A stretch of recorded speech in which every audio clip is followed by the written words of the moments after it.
مومن ضلع کې د یو ان ډي پی لخوا د کیو ډي ال پی پروګرام لاندې په لومبي ځل د وی سي چرمنانو ته سولري د اوبو ټینکۍ سوینګ ماشيني او واټر کولري ورکړې شوې د لړکی و د سورا غلنۍ جرګه حال کې وکړې شو چې پکې اي ډي الیاس خان او د لور مومن اپر مومن او د خویزو بیزو سب ډیویژن د وی سي چرمنانو ګډون وکړو د سورا کې د لوکل ګورنمنت په اړه مختلفي خبري اترې وکړې شوې او د چرمنانو غوښتنه و چې د ډیر وخت ریدو باوجود تر دې دمه لوکل ګورنمنت ته فند او دفتر ورنکړې شوې د دستوري په اړه د مومندو اي ډي الیاس خان وحدت نیوز ته وینامه دا د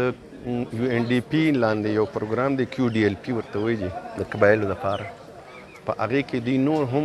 ډیولپمنټل سکیمونه شروع کړي دي او نن چې دا کومه دستورونه په دې کې دی سیوینګ ماشین او سولر پینل او دا واټر ټینکس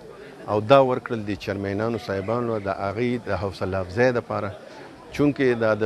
بلدیاتو نظام په دې فاټا کې په لومبي ځل ایکس فاټا کې په لومبي ځل راغلی دی نو دې دپاره دوی دا خلک دې سره یوز ټو کول غواړي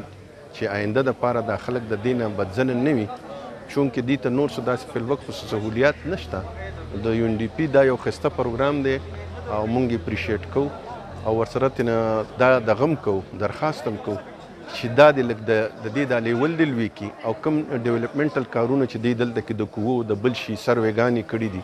نو په هغې د جلد از جلد کار شروع کړي چې دوی ته دا خلک ترې مستفید شي چونکې په دې ځایونو کې خلکو ته تکلیفات ډېر دي د بجلی او د اوبو ډېر تکلیفات دي نو د اوبو دپاره سپیشل زه به دوی ته ووایم چې دوی دا د اوبو کومې سکیمونه دي